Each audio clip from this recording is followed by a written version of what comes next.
पता नहीं क्यों इसको कंट्रोवर्सी ले रहे हैं। एंटरटेनमेंट है, उसके हिसाब से देखना चाहिए। भोला शंकर उनके नाम थे, उन्होंने रखे हुए थे और वो बोलते थे, तो वो ट्रू है। ऐसा कुछ नहीं है कि इन्होंने अपनी मर्जी से बनाया। शुरू के 2 दिन थोड़े से टेंस थे, बस उसके बाद एक उनमें से जो बर्गर था टेररिस्ट, वो थोड़ा फ्रेंडली था।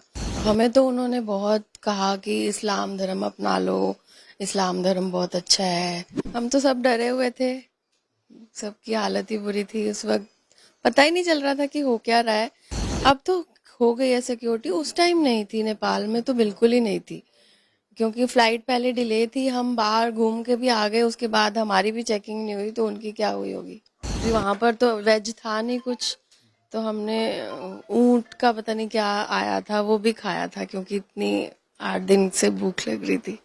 वो जो मैंने बताया ना, बर्गर थोड़ा फ्रेंडली थे, तो उनको मैंने ऐसे ही बोला था कि मेरा बर्थडे है, प्लीज़ आप छोड़ दो।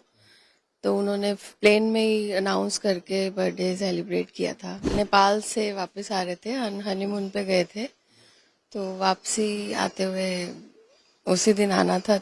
8 दिन बाद पहुंचे घर पे। तो वहाँ पर अंदर एक्चुअली हमें नहीं पता था कि बाहर इतना बड़ा ये हो जाएगा कांड, बट अंदर तो उन्होंने 2 दिन तो हेड डाउन कराए, तो कुछ भी नहीं पता चला कि हुआ क्या। हाईजैक का नाम ही नहीं सुना था कभी। 176 पैसेंजर्स थे उसमें, और क्रू एक्स्ट्रा जो भी थे। उन्होंने बस जैसे ही हम फ्लाइट चली और आधे घंटे बाद ही उन्होंने उठ के बोल दिया कि आपका प्लेन हाईजैक हो गया है, हेड्स डाउन कर लो। तो उसके बाद तो जो सीरीज में दिखाया वैसा ही सब कुछ है।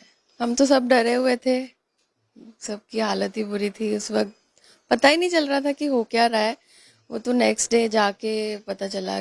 हमें तो 8 दिन ये भी नहीं पता था कि हम कहाँ पे, प्लेन कहाँ पे खड़ा है।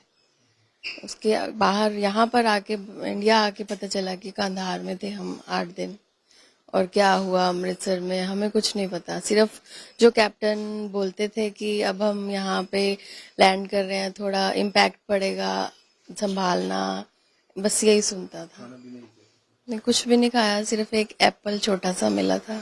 शुरू के 2 दिन थोड़े से टेंस थे, बस उसके बाद एक उनमें से जो बर्गर था टेररिस्ट, वो थोड़ा फ्रेंडली था।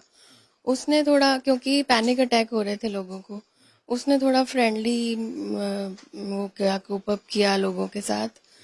तो वो थोड़े उनसे गाने भी गाता था, अंताक्षरी भी खिलवाता था, उससे थोड़ा बेटर रहा। हमें तो उन्होंने बहुत कहा कि इस्लाम धर्म अपना लो, इस्लाम धर्म बहुत अच्छा है। पता नहीं क्यों इसको कंट्रोवर्सी ले रहे हैं। एंटरटेनमेंट है, उसके हिसाब से देखना चाहिए। भोला शंकर उनके नाम थे, उन्होंने रखे हुए थे और वो बोलते थे, तो वो ट्रू है। ऐसा कुछ नहीं है कि इन्होंने अपनी मर्जी से बनाया है। हाँ, वो भोला शंकर ही बोलते थे। वो बोलते थे, भोला इधर आओ, भोला आएगा, अब शंकर इधर आओ, ऐसे करते थे वो। फर्स्ट एपिसोड के बाद तो मैंने बंद कर दी, देख नहीं पाई, बट फिर भी देख ली। तो ऐसा लग रहा था कि सेम जो सिचुएशन हुई थी वही सेम दिखाया है। कुछ अलग नहीं है, कुछ एक्स्ट्रा नहीं है, कुछ कम नहीं है। गवर्नमेंट थोड़ा बस अमृतसर में चूक गई। कमांडो अटैक होना चाहिए था। पता नहीं उस पर कैजुअलिटीज कितनी होती, ये नहीं पता, बट होना चाहिए था। तो ये मसूद को नहीं छोड़ा जाता। एक्चुअली मेरा बर्थडे सेलिब्रेट किया था, वो जो मैंने बताया ना, बर्गर थोड़ा फ्रेंडली थे, तो उनको मैंने ऐसे ही बोला था कि मेरा बर्थडे है, प्लीज़ आप छोड़ दो। तो उन्होंने प्लेन में ही अनाउंस करके बर्थडे सेलिब्रेट किया था। तो ये उन्होंने मेरे को अपनी जो शॉल ओढ़ी हुई थी वो गिफ्ट की थी। फिर उन्होंने लास्ट डे जब उन्होंने बोला ना कि अब हम आप जा रहे हैं, आपकी मांगे पूरी हो गई, फिर मैंने उनके लिए थे ऑटोग्राफ, तो ये उन्होंने लिया था। To my dearest sister and her handsome husband Burger. And ये डॉक्टर जो थे उनका भी लिया था मैंने। ये लास्ट डे पे लिया था, 30th को, जब सारा कुछ कंप्लीट हो गया था। ये हाँ ये टिकट्स हैं, पहले ऐसी टिकट्स होती थी, तो ये मैंने टिकट्स भी संभाल के रखे हैं। ये बोर्डिंग पास थे, सीट नंबर भी हैं, 21A 21B।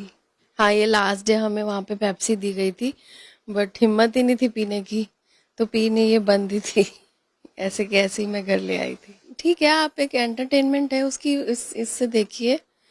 बट नाम तो मैं भी बोलती हूँ कि नाम उन्होंने वही रखे थे और वही बोल रहे हैं उसमें। अब ट्रू स्टोरी पे है तो वो ट्रू ही दिखाएंगे ना। अब तो हो गई है सिक्योरिटी, उस टाइम नहीं थी, नेपाल में तो बिल्कुल ही नहीं थी, क्योंकि फ्लाइट पहले डिले थी, हम बाहर घूम के भी आ गए, उसके बाद हमारी भी चेकिंग नहीं हुई, तो उनकी क्या हुई होगी। 2 दिन स्टार्टिंग में तो बहुत डरे थे कि पता नहीं हो क्या रहा है, ये कब जाएंगे क्या नहीं। फिर धीरे धीरे उन्होंने बताया कि टाइम लग सकता है, फिर कैप्टन आके बताते थे हमें कि आप इनकी बातें मानते रहें, इनसे कोऑपरेट करें तो सब ठीक हो जाए।